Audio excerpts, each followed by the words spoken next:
नमस्कार बच्चों, आज विज्ञान विषय में हम वर्ग सप्तम के 10वें पाठ वन हमारी जीवन रेखा के अंतर्गत वनों के महत्व के बारे में पढ़ेंगे। तो बच्चों, आप सबों ने वन तो ज़रूर देखा होगा, वन जिसे हम जंगल भी कहते हैं। तो आइए हम वन का एक छोटा सा दृश्य भी देखते हैं।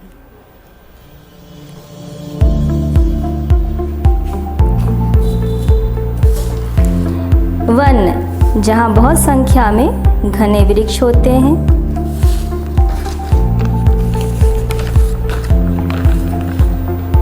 ये घने वृक्ष धरती पर हरा आवरण सा बना देते हैं। तो हम कह सकते हैं कि धरती के वे विशाल क्षेत्र जहाँ बहुत संख्या में वृक्ष होते हैं वन कहलाते हैं। तो बच्चों, वनों में बहुत सारे वृक्ष होते हैं, घने वृक्ष होते हैं और ये धरती पर हरा आवरण सा बना देते हैं। तो क्या वनों में सिर्फ वृक्ष ही होते हैं? नहीं। जब भी हम वनों का जिक्र करते हैं तो हमारे दिमाग में वहाँ रहने वाले विभिन्न प्रकार के जीव जंतुओं का भी ख्याल आ जाता है। तो वनों में बहुत प्रकार के जीव जंतु रहते हैं और साथ ही बहुत सारे पेड़ पौधे भी होते हैं। तो इस तरह से हम कह सकते हैं कि वन जो है अनेक प्रकार के जंतुओं एवं पौधों को आवास प्रदान करता है। तो वन में किस प्रकार के जीव जंतु रहते हैं उन्हें भी हम देख लें। वन में बाघ, हाथी, गीदड़, सेही, शूकर, बंदर और हिरन जैसे जानवर होते हैं। और यहाँ बहुत सारे पेड़ पौधे भी होते हैं। कुछ पेड़ पौधे जैसे साल, सेमल, पलास, शीशम, नीम, बांस और कचनार। तो वनों में विभिन्न प्रकार की वनस्पतियाँ होती हैं। उनका आकार भी अलग अलग होता है। कुछ बड़े पेड़ पौधे होते हैं, कुछ झाड़ियाँ होती हैं और भूमि की सतह पर कुछ घास भी उगते हैं। तो ये जो आकार हैं उनके आधार पर वनों को 3 परतों में बांटा गया है। ऊपरी परत, ये जो विशाल वृक्ष हैं उनके जो ऊपरी परत है यानी शिखर हैं, उनसे ये ऊपरी परत बनते हैं। मध्य परत, इनमें झाड़ियाँ होती हैं। निचली परत, इनमें घास, ज़मीन पे जो उगने वाले घास और पौधे होते हैं उनसे ये निचली परत बनती है।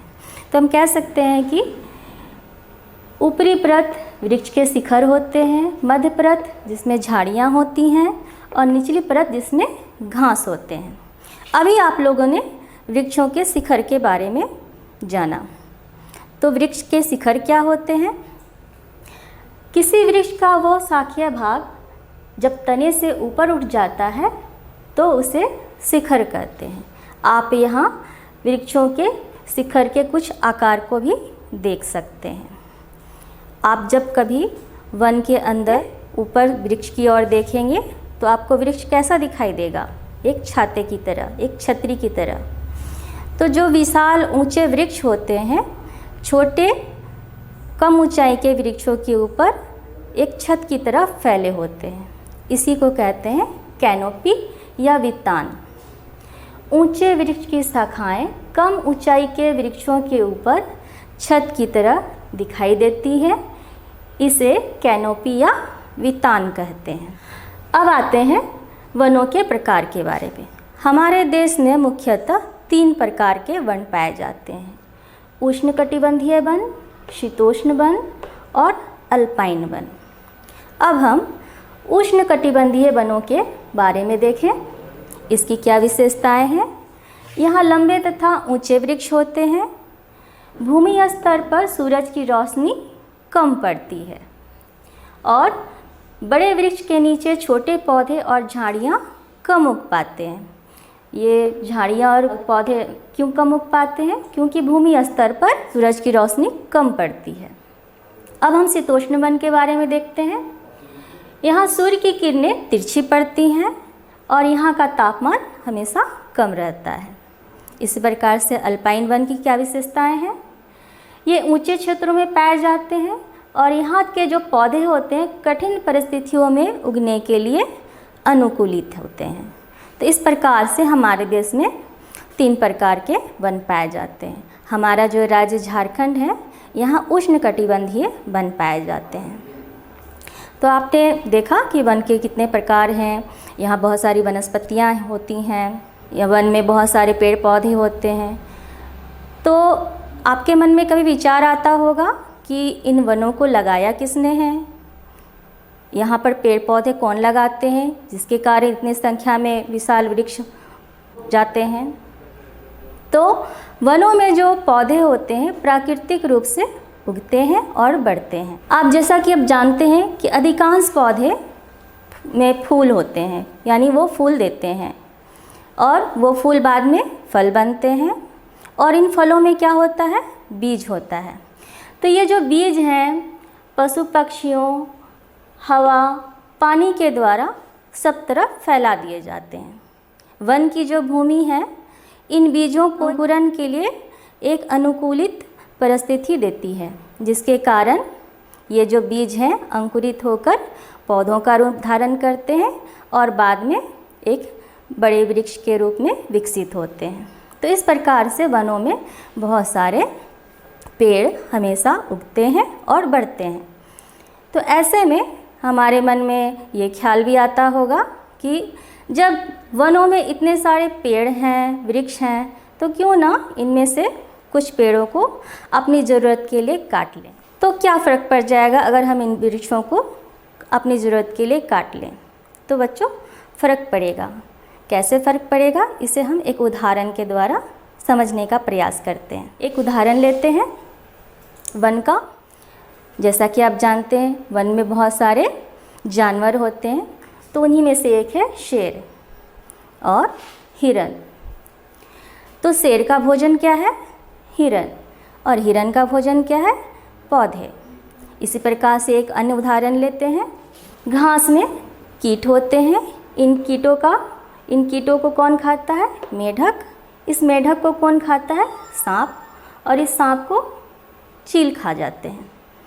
तो इस प्रकार से एक श्रृंखला सी बनती है, यानी कि पादप इनको हिरन खाते हैं, हिरन को शेर खा रहे हैं। इसी प्रकार से यहाँ पर भी एक क्रम बना हुआ है, एक श्रृंखला बनी हुई है।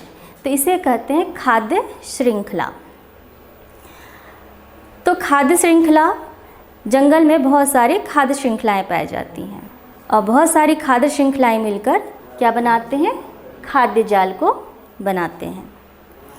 तो जब कभी हम किसी वृक्ष को काटते हैं या पेड़ पौधों को काटते हैं तो क्या होगा, मान लीजिए हम इस वृक्ष को काट दिए, तो उस पर निर्भर रहने वाले जो भी जीव जंतु हो क्या जीवित रह पाएंगे, नहीं। और इस जंतु पर जो भी जीव निर्भर हैं उनका भोजन करते हैं, क्या वो जीवित रह पाएंगे, नहीं।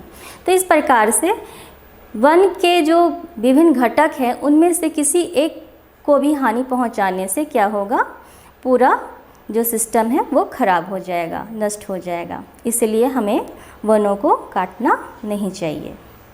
तो ये तो हमने देखा कि वन वहाँ रहने वाले जीव जंतुओं के लिए कितने आवश्यक हैं, कितने महत्वपूर्ण हैं।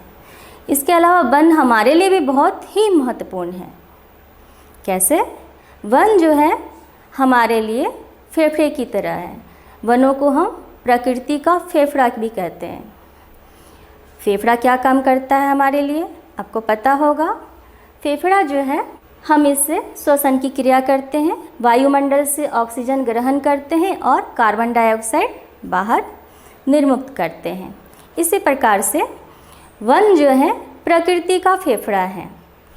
वन प्रकाश संश्लेषण की क्रिया के द्वारा ऑक्सीजन को वायुमंडल में निर्मुक्त करते हैं और यही श्वसन के द्वारा हम उस ऑक्सीजन को ग्रहण करते हैं। जीव जंतु भी इस ऑक्सीजन को ग्रहण करते हैं और हम जो श्वसन के दौरान कार्बन डाइऑक्साइड वायुमंडल में छोड़ते हैं तो इसी कार्बन डाइऑक्साइड को ये पेड़ पौधे वापस ग्रहण करते हैं। तो इस प्रकार से देखा कि पेड़ पौधे जो है हमारे लिए ऑक्सीजन देते हैं और इसी प्रकार से पेड़ पौधे वायुमंडल में भी ऑक्सीजन और कार्बन डाइऑक्साइड का संतुलन बनाए रखते हैं। तो ये तो ही वनों का जो महत्व है इसके बारे में। और क्या महत्व है? वनों से हमें बहुत प्रकार की चीज़ें प्राप्त होती हैं, जैसे फर्नीचर के लकड़ी जंतुओं का चारा, तेल जैसे कि नीम का तेल, करंज का तेल, कुसुम का भी तेल होता है और जैतून का तेल, गोंद, लाह और बहुत सारी औषधीय जड़ी बूटियाँ भी हमें वनों से प्राप्त होती हैं।